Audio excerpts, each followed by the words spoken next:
Welcome back to this episode of Uncover the Humans. Today, Christina and I are joined by our guest, Amy Birks. Welcome to the podcast, Amy. Hello. I'm so happy to be here with you guys. Very excited about Hi. this conversation. We're Hi, excited to Amy. have you. Welcome. So, Amy, first to give people a little background, tell us your story. What got you where you are? Oh my, it feels like such a simple question. My friend Bob would call it simply complex. So I mean, if we're talking like career, then I can backtrack through there. If we're talking about like the human in me, which involves some of the career stuff, I can talk about that too. But we'll keep it simple and just go with work. So I am now a strategist, and I help purpose-driven brands to scale without sacrificing the things that really matter. And the way that I got here was by way of a very haphazard sort of career that probably started, if I'm being really honest, back when I was 5 years old. And the kids in the neighborhood wanted to like build a lemonade stand, and I knew like all the exact ways that we were going to do it. We're going to we're going to use this kind of crystal light. This is where we're going to set it up. This is what the sign's going to look like. This is who we're going to, and this is how we're going to offer it. This is what we're going to charge. All those things. And it was back then that I think like the seeds of what I call my GPS brain were being sown.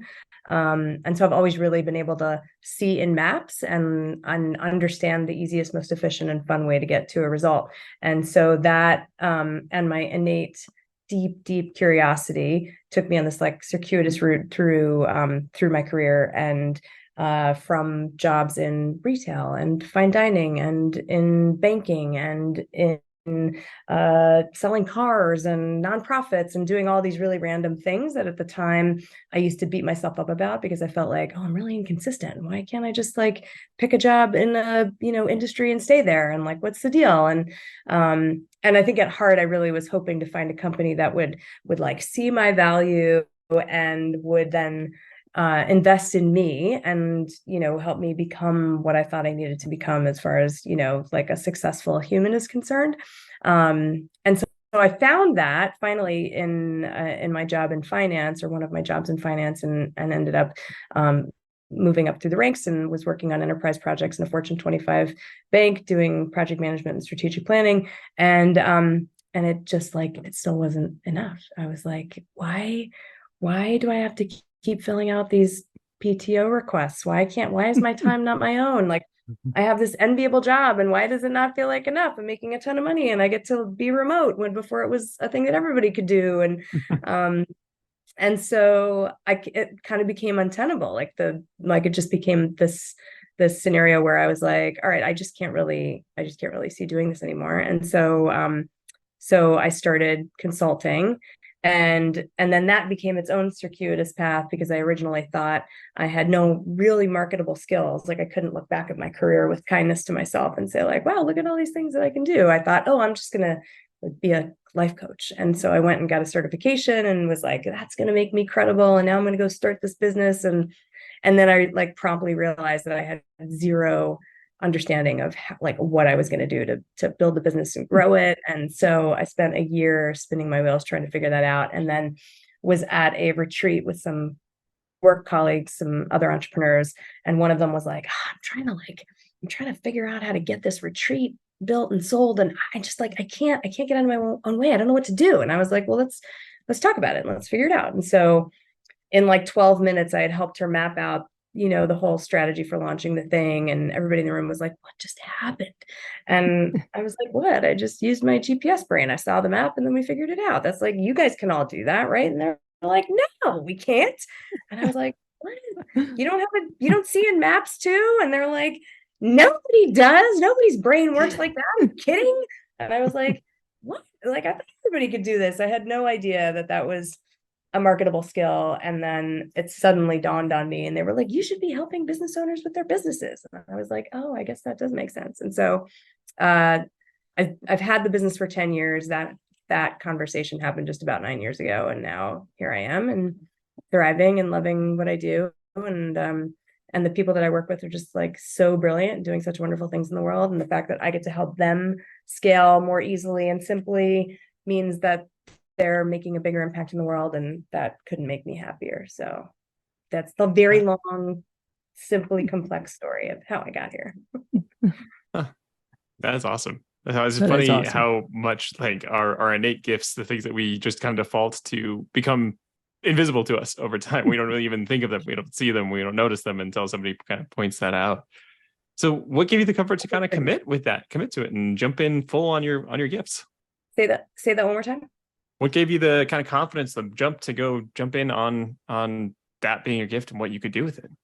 Well, I think just exactly what you just said, right? I think that we're kind of blind to our gifts as a default. I think, our humanity, and I think that the way that especially I think in North America, the way that our culture is set up is to be humble and don't be too big or too loud. Don't brag, don't think too much of yourself, all of that. And for women, especially, I will also say.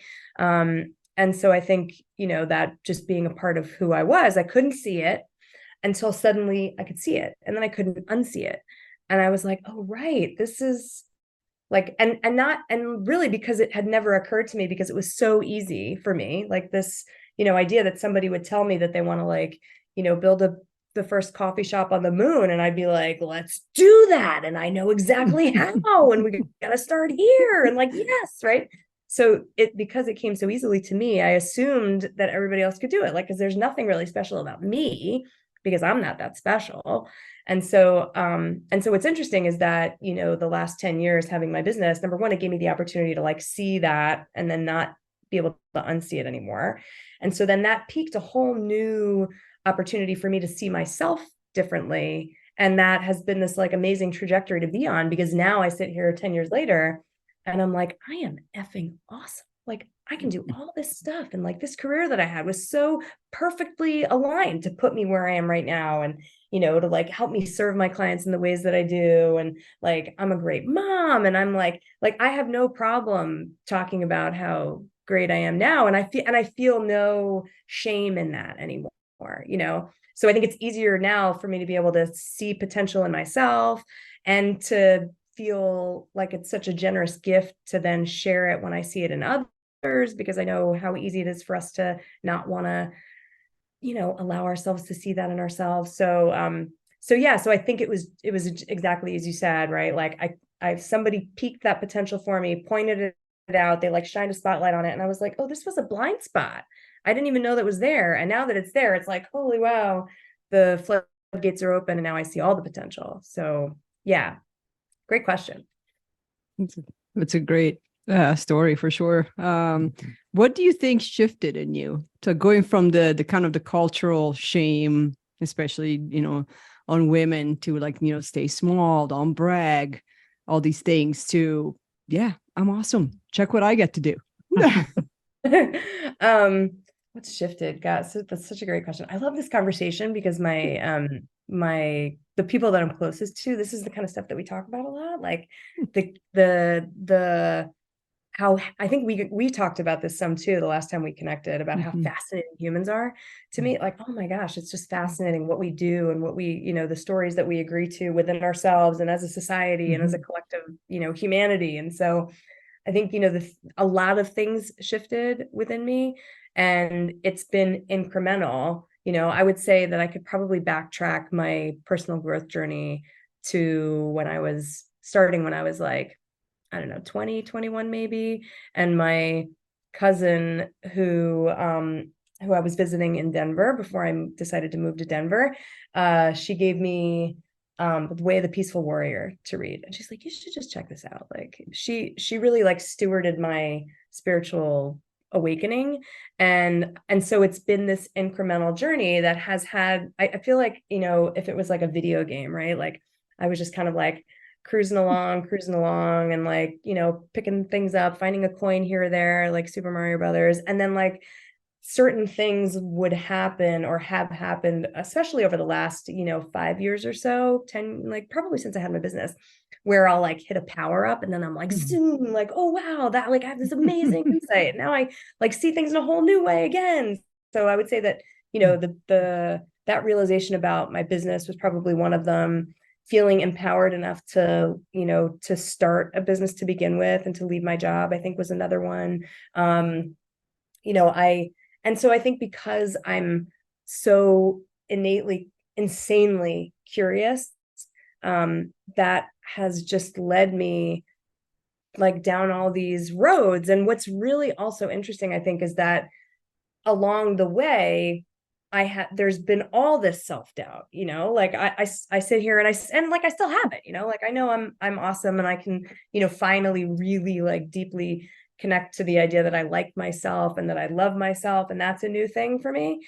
But there are still moments where I'm like, I don't know what the fuck I'm doing, or like I don't have any idea what's going on, or like what I'm doing, and that, but as over time, that was much more prevalent. That was much, more in the way. And so I think that, my curiosity and my willingness to just move in the face of fear, I think has been that's been the difference maker. Like those two things, like leaning on my curiosity and my willingness to take risks, and to just say like, okay, I mean, it's scary, but I'm going to do it anyway. And so the thing that's funny that I was trying to say before is that, I can remember being the me that was me 20 years ago, 15 years ago, 10 years ago, 5 years ago, and feeling like I would look back on the me that was me prior to that and feel like she was so dumb, or like she didn't take chances, or she was too scared, or she didn't, like all this this story that I like created about myself and who I used to be. And so where I sit now, what's really lovely is that I can look back and go like, wow, I was so unkind to myself then, and like, oh my gosh, look at all the things that I was willing to do. Look at all the risks that I was willing to take that I thought were nothing, like I'm just going to go and like, raise $10,000 for cancer and run a marathon I've never run before in my life. And like, I'm going to become a triathlete. Let me try that out. I'm going to go like, to try this flying trapeze thing. And let me just see what that looks like. I'm going to go, at 44, get into gymnastics again, even though I haven't done it since I was 7. Like, let me just, why not? And so, but at the time, these things never felt like interesting, monumental. Let me quit my, 6-figure a year cushy job at, Fortune 25, and like do this thing that is like a complete unknown. And like my now ex-husband was like, what are you thinking? This is the worst idea ever, right? Like, and so, but at the time I was like, I'm just going to like do it, I guess. But it never felt particularly brave or anything like that then. And now I look back on it and I'm like, wow, that was really brave. So, that was really brave. So anyway, I don't know if that answers your question, like maybe in a circuitous way, but I think that, my willingness to let my curiosity take me places and to like allow for the fear to be there and to do the things anyway, I think were the things that really shifted the most, that allowed for me to get to this place now where I can look back and go, oh, wow, I can be kinder to myself. I can like myself. And, but there's been lots and lots and lots of work and practices and things in a very intentional way along the way. So yeah, that's a very long answer to your... It definitely answers the questions. Well, and I think you touch on an important piece, which is what confidence really is. So I think part of the struggle is that, society, the system, people around us, whatever it is, teaches us that confidence is knowing everything and know exactly what you need to be doing, when you need to be doing it, and be the best. And when it happens, and that's not true. Confidence has nothing to do with knowing everything and knowing how to do everything. Confidence is actually the opposite. Right. It's knowing that, no, I'm never going to know everything. I will walk into many situations where I have no clue what to do right now. But I do know that I can ask questions, that I can learn, that I can connect the dots, that I can establish maps, that I can be curious. And is it scary? Yeah, but I'm going to do it anyway. That's true confidence. You're so right on. I love that. And that's exactly the thing. I have a 7, almost, she's gonna be 8 next week, 8-year-old daughter, and single mom. And I'm like, do it like as we do, right? Like we're like, I'm gonna raise my kid right. I'm gonna do better than my parents did, and just like they thought about their parents and they thought about their parents and whatever. But I am very intentional because I'm raising a woman, like I'm raising a young woman. And this is one of the things, because she has a lot of, of angst, and she gets really worried about stuff. And I'm like, man, then she wants to know the answers and she wants to know the outcomes. And and the reason that I, at 5 years old, with the lemonade stand was like, I know how we're going to do it, was because it was very uncomfortable for me to not be in control of exactly how it was going to go. And so that is one of the things that I've had to let go of. But I think, to your point, right, the real true self-confidence is in the letting go and the not knowing, and allowing ourselves to just sit with the discomfort of that, which is very, very uncomfortable for humans. Like, we are not wired for that. Our brains are like, we must be safe. We must know the answers. We got to figure it out because there's a saber-toothed tiger waiting for us around the corner. And if we're not prepared for that, then we're totally screwed. And I think that if there were like an antidote to what is I say wrong in quotes, right? Like, what's wrong with society and humanity right now? It's that we're not curious enough, and we're not willing to allow for that discomfort with the unknown to just be there, because we're so certain that it's going to kill us. And the reality is that it's absolutely not. It's not.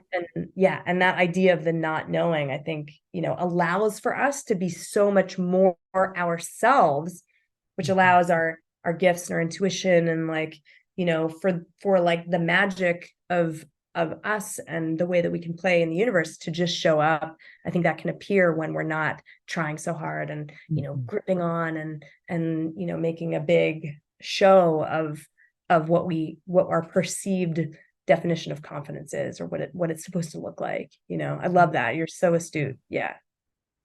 I love how you put that, even talking about your story of the being five with the lemonade stand. I mean, the idea that you needed to have that control, which essentially gave you some of this gift of like the GPS thinking of having some of these maps out there.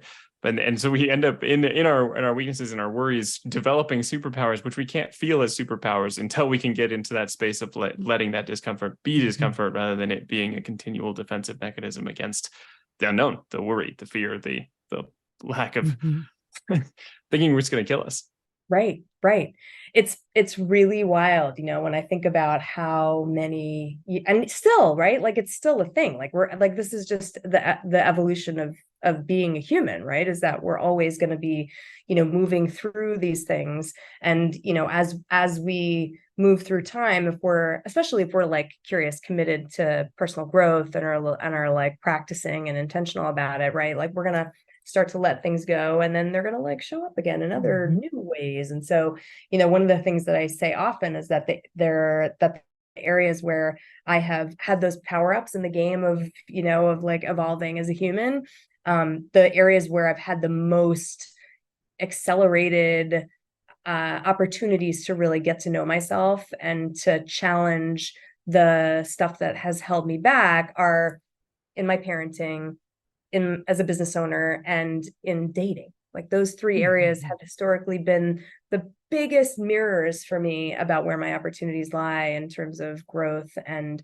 looking at all the things that I'm afraid of, because holy wow, right? If that's not the big three, I don't even know what else could possibly be in there. I mean, like, probably looking at my own death would be the next one, but that is something that I don't think we want to like get too close to. And I keep trying to walk closer to it, because I'm like, that's the big whammy right there, because underneath it all, anything that I'm afraid of when it comes to being a parent, running my business, or dating, is always like, oh, but I'm going to die for sure if that doesn't go the way that it's supposed. I am definitely going to die. And so if I can like walk closer to what it might feel like to not be a part of humanity anymore at all, and like get a little bit more comfortable with that, then like, oh my gosh, the whole game changes, because then, what is there to be afraid of anymore? Nothing. Because that's the ultimate unknown. That is the ultimate unknown. Woo, it's a good one. Yeah. Did you think we were going to talk about death? Were you guys like, no, we were hoping so. Hey girl, we're going to be like, talking about that's the goal of every podcast, but very few people like to go there. Just get people to confront their mortality. Right, exactly. Let's just talk about it. Why not? But everything you said is so true. Willing, right? Like, it's all like every thought is like, I'm not going to survive this. But that's not really the fear. That's the surface. That's what we call it. But it's not, well, of course, we're not going to survive everything. No, we are going to die. That's the one thing we're guaranteed. Right. So what is it that we're actually afraid of? Is it being ridiculed because that means we're outside? Is it being told that we're not as great as we are? Like what's the actual fear? Because it's not dying. Well, but what I think is so interesting is that I think that it is like, I think that there's like the fear up here. So like my daughter, right, for instance, so she's got an audition for the local production of Finding Nemo. And so she's auditioning next week. And we started talking about it again because it hasn't been on her radar. And I'm like, oh, which song do you think you're gonna sing? And she's like, it's my birthday. And I'm like, what? And she's like, the audition's on the 8th and her birthday's on the 10th. And she's like, I'm so scared. And I'm like, okay, all right, let's just talk about it. And so like we're unpacking it, and so she's afraid, like she because she's, not even an age, she can't even really articulate what it is that she's afraid of, but she's worried that she's going to forget the words, she's going to mess it up, it's not going to be perfect. Like that's the thing, right? So again, she's got that same kind of control mechanism like I have had and am continuing on very with kindness to self, trying to let go of, but it's not going to be perfect. And I'm like, okay, well, what does that mean? Right.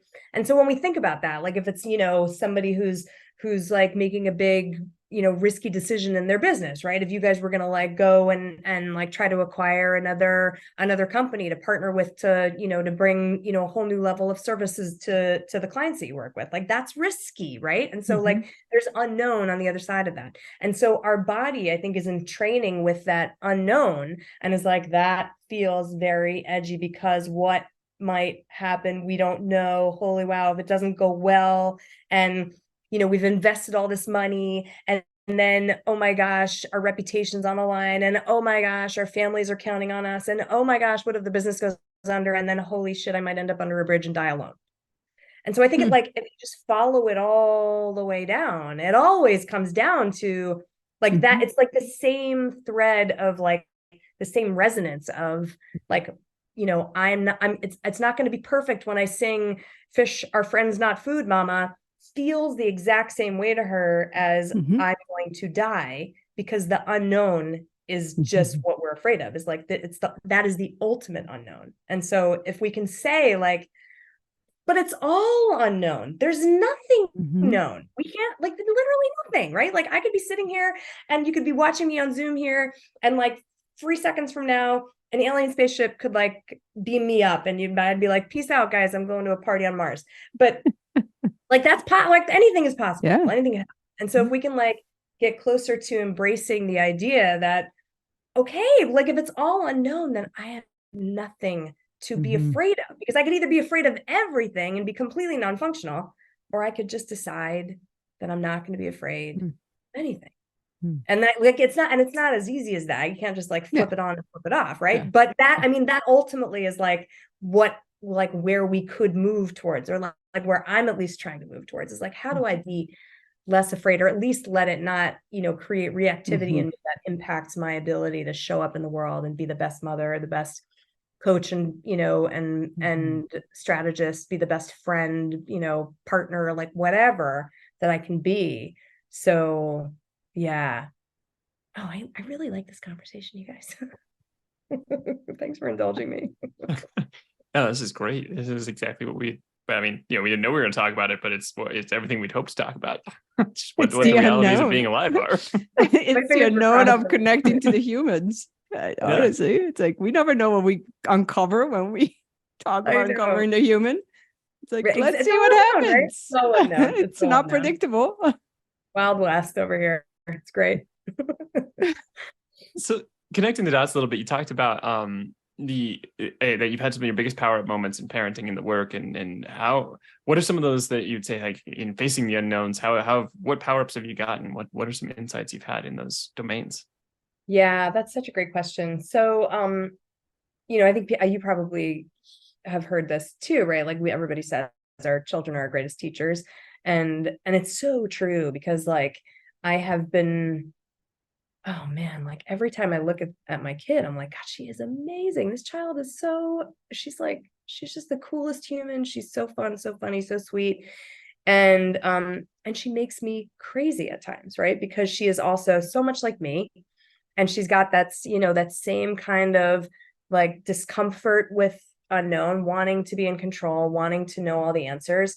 And so I look at her and I'm like, wow, okay, so like, where am I showing up like that still? Because it's my job to model for her what's possible, because I can talk. I'm very good. Clearly, we've the three of us have determined that already, right? Like, very good at talking. But, I'm like, that's not how we create change in a 7-year-old, right? Like, that's not, or not even that I want to create change in her. That's not how I show her what's possible. That's not how she, is able to entrain to new possibilities or new ways of being, right? And so if she's experiencing discomfort and it's a result of, things that I know are alive within me, then I'm like, oh shit, I gotta, like, this is for me to figure out for me, because it's really for her. And so the closer that I can get to allowing myself to be as free and fully expressed and, not held back by my own mind's limitations, the more potential I know is available for her, because then she sees that and entrains with me in that way as well, and sees what's possible. And so, and she also resists it because I'm her mom, and she's like, oh, you said it? I'm definitely not doing it. No, that's not true at all, because you said it. So, but I think at the end of the day, if I show up in a way that is, big, powerful, with humility and, generosity and gratitude and appreciation for life and like adventure and curiosity and, a willingness just to show up and really explore what it means to be myself, then I think the potential is there for her to have that and to do that and to be that, because I know that my parents didn't have that capacity. And so I didn't have a model for that. And so like it took me a lot longer, and I had to be much more self-driven. And so I see seeds of all that in her, and it's very inspiring. And so when I got divorced, like that was a moment in my life where I was like, okay, like I could, take this path that was very similar to my mother's, which was not beneficial for any of us, or I can like figure this out and figure out how to be as me as I can be and continue to be a powerful force for good in my kid's life. And so that became necessary. So yeah, and then, and my business continues to show me those opportunities. My growth, my personal growth is commensurate with my business growth. It just is. Like every time the more that I let go and am not doing things from a it's so interesting as a strategist, because like this thing that was, has historically been my kryptonite is also my greatest gift. And so I have to really balance how I use it, because I want my clients to be able to like have the benefit of this skill set. And at the same time, I also like the people that tend to work with me also are like high achievers, very strategic thinkers, they're very mindy, like I historically have been. And so like all the work that I do continues to benefit them too, because I'm like, great, we're going to create an element of strategy, and then we're also going to be totally okay with being unattached and letting go about it. And so like the more that I lean in and learn how to do that myself and continue to evolve in that way, the better my clients' results get, because I'm able to impart that to them too. So yeah, it's wild. I don't know if that answers your question, but Absolutely. it's just always there. It's always there. No, I love that. I did all of the ideas, but yeah, I love the like, hey, you come up with a strategy, come up with a plan, and don't be too attached to the outcome. Like, just give yourself a plan and know that life's going to happen. And then I also love just the living by example. Both you're doing it yourself, you see it for your clients, you do it yourself, you can see it in your daughter. There's such a powerful example of, hey, how can I just show up differently? And that gives permission for other people to find their way to show up how they need to show up. Yeah, that there's something I think to be said for that exact thing, like exactly the way you said it, that when we are the most ourselves as we can be, like when we really are committed to that and willing to explore that, then it creates room for everybody around us to be that too. I think it's, like it feels a lot like empathy as well, when we just show up for people without any agenda, without attachment to outcomes, or without attachment to our own stories of who we see them as, or like what we think they are, what our expectations or demands are on who they be, then it just creates space. And that I think is what is so needed in the world right now, because we're all so scared And so we're all trying to control everything and have it fit into these, boxes and stories that feel okay. Because if we don't, then, oh shit, we're on this like, freight train to death. And that is the ultimate unknown. And what happens? Oh my God. And so, but if we could, allow for, a little bit more empathy, a little bit more curiosity, and for like, especially starting with ourselves, then that I think is what creates the space in the room for healing to happen, and for us to be able to see one another and not, like, again, I always come back to curiosity, because like I look at scenarios where historically I would have had a lot of judgment, or like, especially if it's related to like anything political, or like any of the things that are dividing the world, and especially, our country right now. And I think that there's so much opportunity to just like say, but why is my way any more right than your way? Like, let's just really, like, who decided that, and why? And so if I can like not be so attached to, and that doesn't mean that I'm suddenly saying like, no, your way is okay, even though I fundamentally disagree. I can still fundamentally disagree with the way you see the world, or the way you want to operate or treat people, or like any of those things, or like create laws, or whatever, that are going to, create less opportunity for others. I'm going to fundamentally disagree with that, and I'm going to do like whatever I can do to try to build bridges to uncreate that. But at the same time, if I bring empathy to that equation, then it's not like resistance meeting more resistance. There's not like, my brick wall meeting your brick wall because we disagree. It's more like, help me understand how this makes sense to you, not because I demand it, but because I genuinely want to understand it. Because my sense is that the reason that you feel that way is probably because you're fucking scared. And so if you're scared of something, then let's like figure out what that is. Is it that you're scared that you're not going to sing the perfect song, and then you're not going to get the part that you want in the thing? Is the thing that you're afraid that somebody's going to, break into your house because you have some story about, who the people are that are unhoused, that are now living in this, in this center that's being built in your neighborhood. Like, and by the way, that's just not like, that's not who they are. These are the people that, serve you coffee at the Starbucks drive-through, who happened to be laid off 3 weeks ago and like have nowhere else to go, right? Like, so anyway, so I think there's like so much opportunity in that, willingness to be curious and kind to ourselves first, because it creates that room for empathy to exist. And then that allows for us to then go, okay, I don't have to be so charged and triggered and activated when things don't look the way that I want them to look. Instead, I can figure out how to build bridges to create solutions, and have some level of understanding that will create more opportunity rather than less. Yeah, it's so true. That's Like well the said. Curiosity and the empathy is hugely lacking everywhere. But it's that piece of, what if I don't know? Well, I don't. But what if I don't know the whole story? Because I really don't know the whole story. I saw a post this morning, actually, that was, about opening up that kind of immediate judgment. And I think the post was about, hey, a kid comes into a store and steals $200 worth of candy. And the immediate judgment is like, well, the kid, is a thief.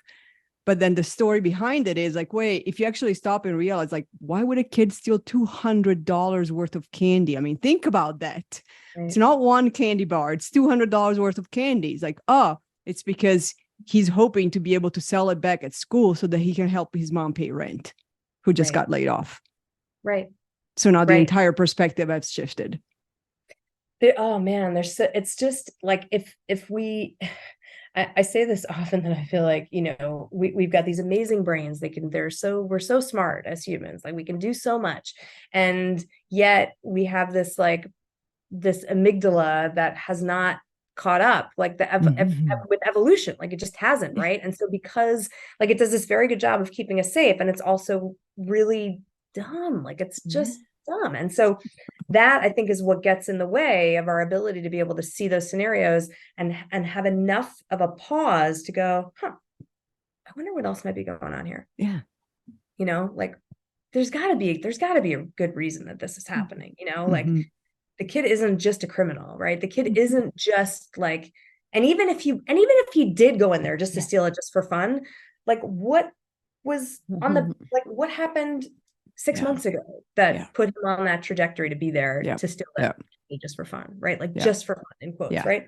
There's just, it's like, it's so interesting. And I think that, again, right, like the reason that we don't pause long enough for that is like, and the reason that we let our judgments, and I say it, like, I'm guilty of it myself too at times, you know, like I will say that like it doesn't like now it happens much faster for me. Like if I see, you know, a Trump 2024 bumper sticker on somebody's car, like I certainly have a thought, but like within like a nanosecond, I'm like, they must be so scared, you know, like I wonder what specifically they're afraid of, you know, that sort of stuff. So like I think that it takes a real commitment to that, and that either like me, you know, 9.5 years ago, I hadn't like even seen the potential for like me, you know, having this, like looking at myself this other way and seeing the possibility for my business to be different. I think sometimes other people just don't, like they've grown up in such a way, or they've, you know, lived their life in such a way, or they've surrounded and insulated themselves in communities that, you know, speak and act and behave and, you know, and do in such ways that they just don't even know what else could be possible. And so that creates this great opportunity for, you know, for folks to just kind of be stuck where they are, and to not, you know, not even know that like that pause could be useful or, you know, beneficial, not only to the other person, but to themselves. Like that's the other thing I feel so fascinating about it, is that when we take that pause, you know, like I don't feel good when I'm triggered and I'm like wanting to, you know, flip off the, you know, the person with the Trump stick, right? Like I don't, it doesn't feel good to me to feel that way. It feels much better to go like, oh man, I must be so lost and so scared. And then to like figure out, well, how might I connect with that person? You know, like not even because I feel like I want to change them or change their mind or anything like that, but just because connection is helpful. And I think that especially for people that are, you know, that are moving through the world on a foundation of fear, like if that's what their, you know, their primary motivator is, or like the energy through with which they move through the world, I think those people especially need, you know, more of us to go like, hey, how you doing? You okay over there? What's going on? Like what's going on really? You know, tell me more about that. Like that kind of, those kind of conversations I think can be really powerful. It's fascinating. We always think about like, you know, wanting to change the world, and we always, I think, automatically assume that we have to do something huge or be in charge of something huge. And all of the things you've mentioned are active things that we just don't see as active, like choosing empathy, creating space, holding space, getting that connection, being curious. All of those things take an enormous amount of work and are very active endeavors. We don't always categorize them as such. And so I think it ends up being almost discounted just how potent that ends up being, and how much of a mindset shift that can change, and how much difference that can make in your world and all the people you connect with. It's just maybe hard to know. Maybe people don't understand it all the time. I haven't had a chance to experience it, and the amount of active labor it takes to get into those spaces and make sure you're continuing that practice so it becomes more default is truly, it's enormous. It is the work, and we sometimes I feel like don't see it as such. Yes, that I think, you know, that quote about, you know, be the change that you want to, that you wish to see in the world, right? Like I mean I've heard it forever, like for years and decades, right? And it always was like, yeah, yes, got it, yes, be the change, yes.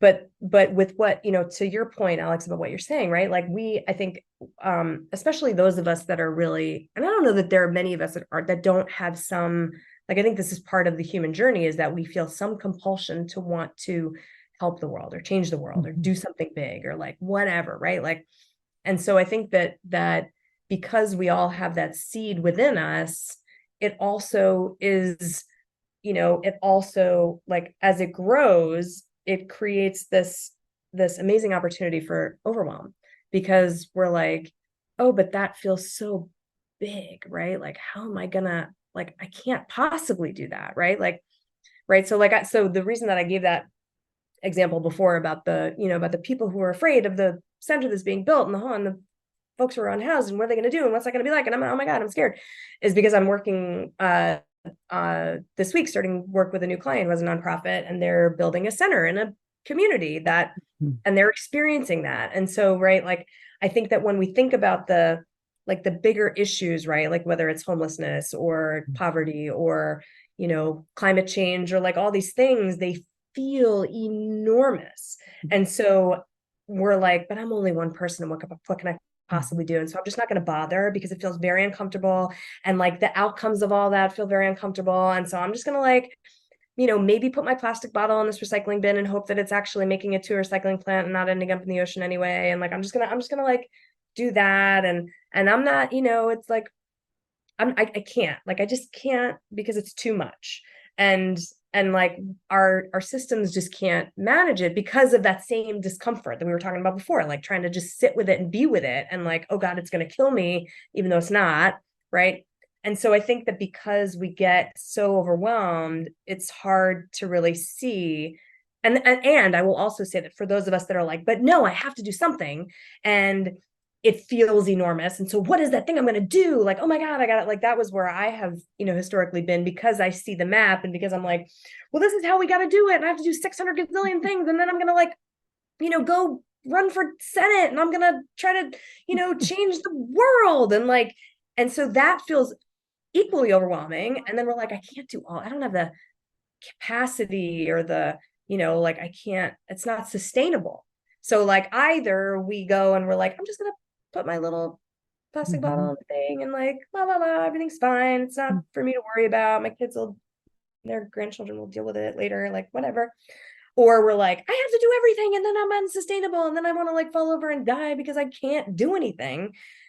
That so what I think I've come to realize through much tutelage of my best friend and coach, Kelly Sheets, who always reminds me that at the end of the day, right, like, like no matter what else is going on, who we are being determines our result.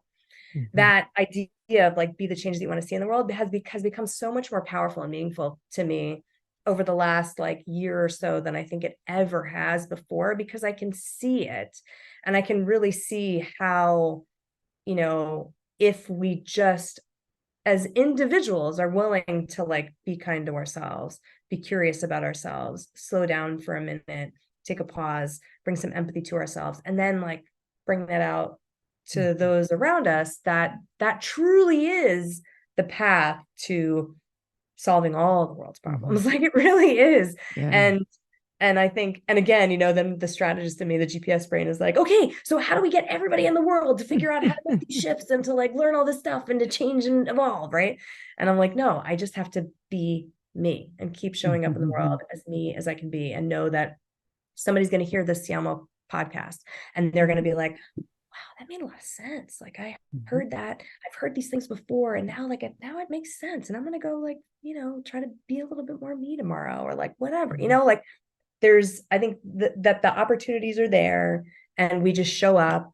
And even if it's just me, like, you know, talking to the girl on the phone at the hotel, making the reservation, and she's like, hi, how are you today? And I'm like, I'm great. How are you? And she's like, I'm fine.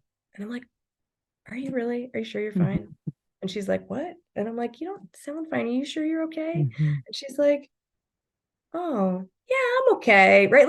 Like, or just smiling at somebody, you know, that would like unexpectedly, or, you know, saying like whatever. These little things I think are so powerful and meaningful, and they create a ripple, and it feels so trite to say it, but I think it is actually so much more powerful than we give it credit for. And that if more of us were willing to just, you know, like notice when we're not, I noticed in the car on the way to Philadelphia here, I'm like, I'm not smiling. Let me just smile and see like if that lifts my spirit. And oh, like 3.5 seconds later, I'm like, wow, I feel awesome, because I just like turned on the smile, you know? So I think that there's a lot of power in these things that we've heard over and over again. But in the practice of it, I continue to like get more and more and more connected to just how powerful they actually are, and that and how much opportunity there is for us when we are willing to be ourselves, be curious, be kind, you know, be the change, whatever. Yeah. Definitely. Yeah. It's like, it's the drop in the ocean. It is one drop at a time. It's the snowflakes. It's, you want an avalanche, it's one snowflake at a time. It doesn't all come at once. It's not one thing, one big thing. It's just one.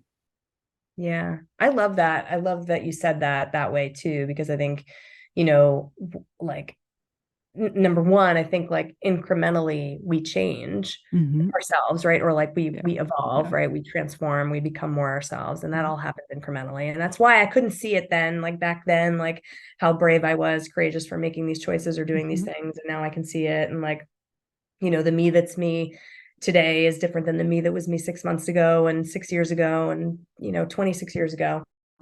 But I also, the other thing that I love about the fact that you said that way too, is that, you know, we like, you know, me being as me as I can be creates this impact, right? And it's one drop in the ocean, but we are all the ocean, right? Like we are all the, you know, the water in the atmosphere that becomes this individual snowflake, and then like the pile on the ground. Like we are all that. And so, you know, like reminding ourselves too that we're all connected, which again, like it feels so like airy fairy and like whatever, but it's like we're made up of energy, right? Like like physics proves this, right? It's scientifically, like this is science. We are all made up of the same stuff, and we are all connected, whether we're like, you know, deciding that we're going to believe that we're in these individual meat suits walking around like, you know, I'm me and I'm by myself and I got to look out for me, right? But like truly we're just like, we're all the same. And so I think that's the other thing that Kelly often reminds me of, is that we are all connected. We're all the same. I am you, you are me. This, you know, this chair that I'm sitting in, like it's all like we're all one. And that the more that I can really allow myself to feel and believe that, and to let go of my ego's desire and need and compulsion to believe something different, the easier it all gets, because then I'm not resistant as I once was, you know, and it's the resistance that gets in the way, you know. Yeah, so true. Well, we haven't figured out death yet. That may be a whole other podcast. Trying, I'll let you know when I get there. I think there's like, this is the thing, is that I think that there's no figuring it out. Like, this is what I spent a lot of time. Really isn't. I spent a lot of time like 3 years ago trying to figure out surrender. Like, how do I surrender? I want to surrender. I want to be unattached. I want to let go of all this stuff. I got to like figure it out. And I was like certain that there was going to be this moment where like the skies were going to part and I was going to be like, oh, now I get it. Right. But it's not that, right? We just like suddenly one day I was like, oh my God, all those things that I used to be really worried about, I haven't been worried about them in a long time. That's really interesting.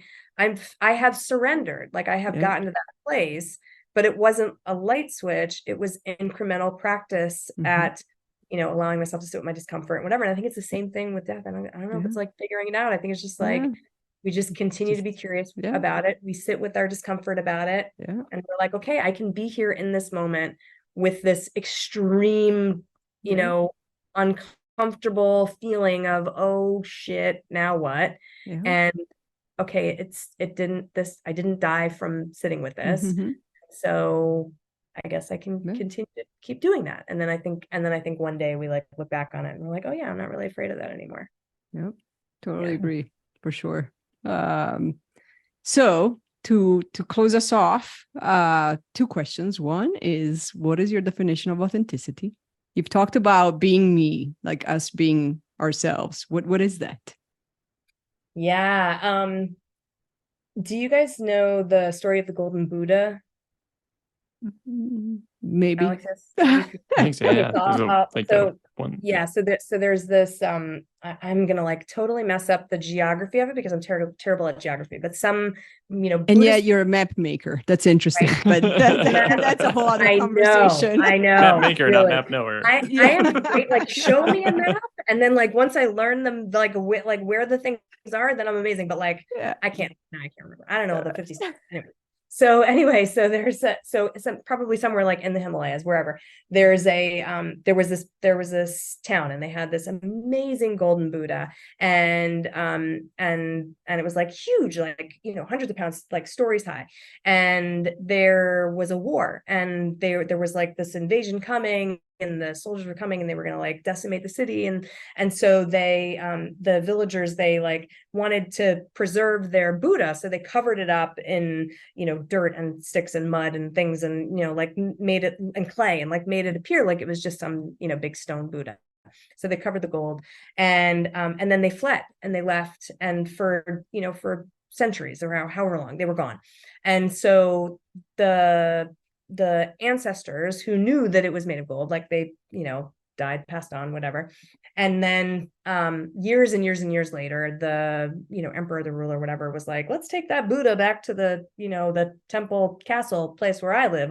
Let's move that around. And so they went to move it. And again, thinking it was just this like stone Buddha. And in so doing, they realized that like they caked, like some of the stuff came off, and they were like, oh my God, there's a gold Buddha under here. Holy wow. And so they like, took it all off and whatever. And so the reason that I love this story, and I actually wrote about it in my book, The Hustle Free Business, is because I feel like that, right? Like that's our authenticity, right? Like we are born totally perfect beings. Like we know who we are. We're infused with that at birth. And then we spend our lives through conditioning and, our family life and our societal, whatever, and like the choices that we make and the paths we walk, caking on all this stuff to cover up who we are, to protect ourselves, because, right, like we don't want the terrible army to come and like, take our golden Buddha away, right? Like we protect ourselves with all of that. And that authenticity is our, our willingness to like start to get curious and to be like, maybe there's something else under here. Like, what else could that be? And so like our willingness to just go inward and peel off some of those layers to find, what is truly like so golden, perfect, utterly ourselves, that feels like lightness and ease and not trying and not efforting, and it's just effortless. That to me is like authenticity and our, expression of our authentic selves. Love that. Love the story. And I didn't know about the golden Buddha. Yeah, and it's a true story. Yeah, it's amazing. I told it terribly because I made it sound like it was not, but it is a true story. It's a really cool story. And Thanks. one last question for you as well. Where can people find you? Yeah, great question. So I would say a couple places. My website is amybirks.com, AMY, B as in boy, IRKS.com. I've got a cool thing there for folks that want to figure out how to more authentically convert more clients. So I've got a cool little download there if anybody wants that, to like be themselves and make more sales. And then I'm on LinkedIn usually 3 days a week. This week I'm taking off. But 3 days a week, you can find me on LinkedIn talking about stuff like this and how to simplify your business model and scale without having to sacrifice the things that are really important. So yeah, That's thanks awesome. for And we'll definitely have those in the show notes. Awesome. Yeah. You guys, this was so fun. Thank you for Thank you. Talk about all this stuff. It's so fun. Yeah. Thank you. This is great. Yeah. Great conversation. Lots of insights. Agreed. Go be the snowflake and the drop in the ocean. Yes. Especially the snowflake. Big time. We embrace snowflakes. So go be the snowflake. Well, thank you everybody for listening. Thank you.